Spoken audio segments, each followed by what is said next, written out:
നമസ്കാരം. American president Donald Trump ഇന്ന് അല്പം മുമ്പ് കെൻറ്റക്കിയിൽ നടന്ന രാഷ്ട്രീയ വിശദീകരണ യോഗത്തിൽ പറഞ്ഞത് ഇറാനുമായുള്ള യുദ്ധം നമ്മൾ ജയിച്ചു കഴിഞ്ഞു എന്നാണ്. ഇറാൻ നമ്മൾ വിചാരിച്ചത്രയും ശക്തമായ രാജ്യമല്ല.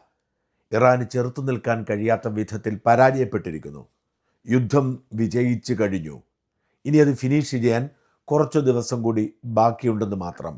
അതുകൊണ്ട് ഇറാൻ യുദ്ധത്തെക്കുറിച്ച് ആരും ആശങ്കപ്പെടേണ്ടതില്ല.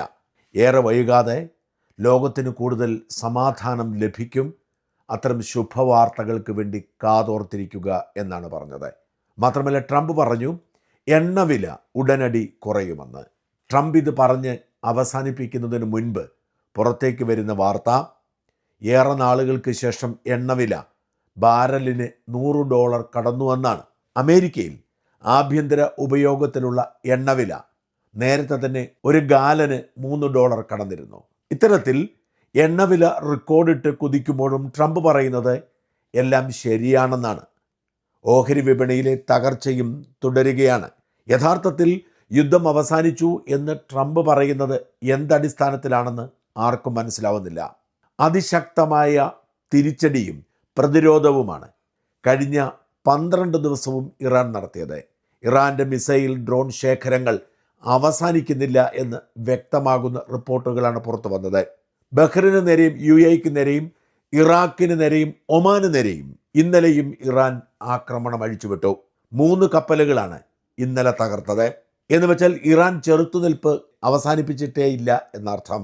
മാത്രമല്ല, കാലിഫോർണിയൻ തീരത്ത് ഇറാൻ മിസൈൽ ആക്രമണം നടത്താൻ പദ്ധതിയിട്ടു എന്ന് FBI റിപ്പോർട്ട് പുറത്തു വന്നിട്ടുണ്ട്. ആയിരക്കണക്കിന് കിലോമീറ്റർ അപ്പുറയുള്ള അമേരിക്കയുടെ മേൽ ഒരു പോറൽ പോലും ഏൽപ്പിക്കാൻ ഇറാന് കഴിയില്ല എന്ന് വിശ്വസിക്കുന്നതിനിടയിലാണ് FBI പറയുന്നത് കാലിഫോർണിയയെ കേന്ദ്രീകരിച്ചുകൊണ്ട് വലിയൊരു അട്ടിമറിക്കുള്ള ആസൂത്രണം ഇറാൻ നടത്തിയെന്നും അതിനെ അട്ടിമറിക്കാൻ അമേരിക്കൻ സേനയ്ക്ക് കഴിഞ്ഞെന്നും. ഇത്തരത്തിൽ പ്രതികരിക്കാനും പ്രതിരോധിക്കാനും ഇറാന് കഴിയുന്നത് എങ്ങനെ എന്നതിനെക്കുറിച്ചുള്ള ചർച്ചകളാണ് ഇപ്പോൾ അമേരിക്കയിൽ നടക്കുന്നത്. ഇറാൻ അല്പം പോലും പിന്നോട്ട് പോവാതെ യുദ്ധം തുടരുകയാണ്. ഖമൈനിയെ കൊന്നു തള്ളിയതിൻ്റെ പ്രതികാരം ഇറാൻ വീട്ടുമെന്ന് അവർ കൂടെ പറയുന്നത് വെറുതെയല്ല എന്ന് വിശ്വസിക്കുന്നവരുടെ എണ്ണം ഏറെയാണ്. എണ്ണയുടെ വില നിയന്ത്രണമില്ലാതെ കുതിക്കുമെന്നും ബാരലിന് $200 എത്തുമെന്നും ആശങ്കപ്പെടുന്ന നിരീക്ഷകരുണ്ട്. എണ്ണ പ്രതിസന്ധി അതിര് കടക്കാതിരിക്കാൻ എണ്ണ ഉത്പാദകരായ 32 രാജ്യങ്ങൾ ഒരുമിച്ച് ചേർന്ന് 400 മില്യൺ ബാരൽ എണ്ണ റിസർവ് വിൽപ്പനയ്ക്ക് വയ്ക്കാൻ തീരുമാനിച്ചെങ്കിലും പ്രതിസന്ധി തുടരുകയാണ്. എണ്ണ വിപണിയിലേക്ക് ഇത്രയധികം എണ്ണ വരുന്നതോടെ എണ്ണവില നിയന്ത്രിക്കാൻ കഴിയും എന്നായിരുന്നു കണക്കാക്കിയതെങ്കിലും എണ്ണവില കുതിച്ചുയർന്നുകൊണ്ട് തന്നെ ഇരിക്കുന്നു. ഇതിനിടയിൽ ഇറാന്റെ ആക്രമണത്തിൽ ഇറാഖിലെ 2 വലിയ ഇന്ധന ടാങ്കുകൾ തകർന്നുപോയി എന്ന് സ്ഥിരീകരിച്ചിട്ടുണ്ട്. UAE തീരത്തെ ഒരു എണ്ണ കപ്പലും ഇറാൻ തകർത്തു എന്ന് ഔദ്യോഗികമായി UAE തന്നെ സ്ഥിരീകരിച്ചിരിക്കുന്നു.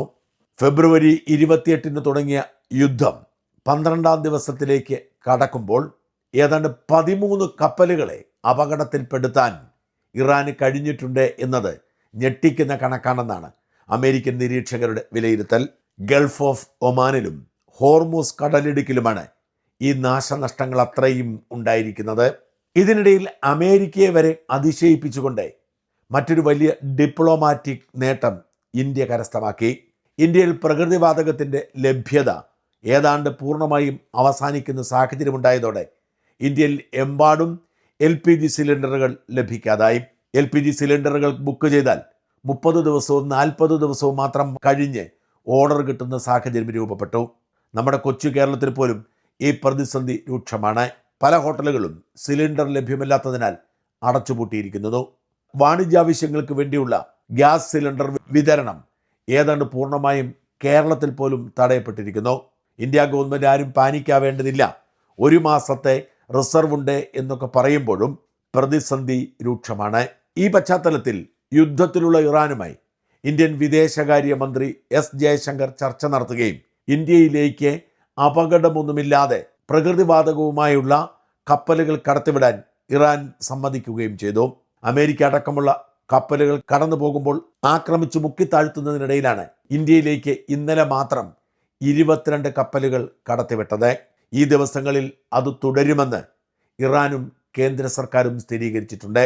വിശാഖപട്ടണം തീരത്ത് സൈനികാഭ്യാസത്തിനെത്തി മടങ്ങിപ്പോകുന്നതിനിടയിൽ ഇറാൻ്റെ യുദ്ധക്കപ്പൽ ശ്രീലങ്കൻ തീരത്ത് വെച്ച് അമേരിക്കൻ മുങ്ങിക്കപ്പലുകൾ മുക്കിയതിൻ്റെ പേരിൽ ഇന്ത്യ വിമർശനം നേരിടുന്നതിനിടയിലാണ് കൊച്ചിയിലേക്ക് മറ്റൊരു കപ്പൽ അടുപ്പിച്ചതും സുരക്ഷ ഒരുക്കി കൊടുത്തതും. ഇപ്പോഴിതാ ഇന്ത്യക്ക് പ്രത്യേക പാക്കേജ് പ്രഖ്യാപിച്ചുകൊണ്ട് ഇറാൻ രംഗത്ത് വന്നിരിക്കുന്നു. ഇന്ത്യൻ പതാക വെച്ച് പോകുന്ന കപ്പലുകളൊന്നും ആക്രമിക്കുകയില്ല എന്ന് പരസ്യമായി തന്നെ ഇറാൻ പ്രഖ്യാപിച്ചിട്ടുമുണ്ട്.